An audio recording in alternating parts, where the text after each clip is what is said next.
BJP வந்துருச்சு, சிறுபான்மை மக்கள்லாம் நாட்டை விட்டு தான் போகணும், பூராத்தையும் வெளியேற்றிடுவாங்க, இப்படிலாம் பொய்யா சொல்லி சிறுபான்மை மக்களுடைய ஓட்டுக்களை ஓசியா வாங்குற வேலையைத்தான் 50 வருஷமா திமுக செஞ்சுக்கிட்டு இருக்கு. இனிமேல் சிறுபான்மை மக்கள் திமுகவை நம்புவதற்கு தயாராக இல்லை. திமுக கட்சியை சேர்ந்த சிறுபான்மையினரோட திமுக கொண்டுவிட்டாங்க. பொதுவான சிறுபான்மை சமுதாய மக்கள், இஸ்லாமியர்களோ கிறிஸ்தவர்களோ நிச்சயமாக திமுகவுக்கு எதிர்ப்பான மனநிலையில் தான் இன்றைக்கு இருக்கிறார்கள். குறிப்பாக இஸ்லாமியரை பொறுத்த மட்டில் திமுக மீது மிகப்பெரிய கோபத்தில் வெறுப்பில் இருக்கிறார்கள். அவர்கள் அதிமுகவுக்கு தான் ஓட்டு போடுறார்கள். அதை விட இன்னொன்று, தேர்தல் நேரத்தில் வைக்கிறது கூட்டணி, கொள்கை ரீதியான கூட்டணி, தேர்தல் கூட்டணி.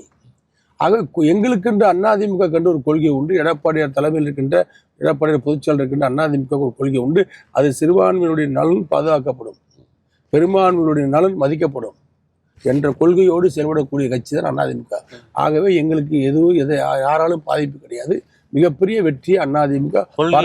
கூட்டணி வேறு உண்மைதான். கொள்கை என்பது இந்த வேட்டி மாதிரி, கூட்டணி என்பது துண்டு மாதிரி. இந்த துண்டனை எடுத்துக்கிட்டு போட்டுட்டு நான் நடந்து போகலாம், வேட்டியை கழட்டி போட்டு போனால் கிறுக்கணுமா?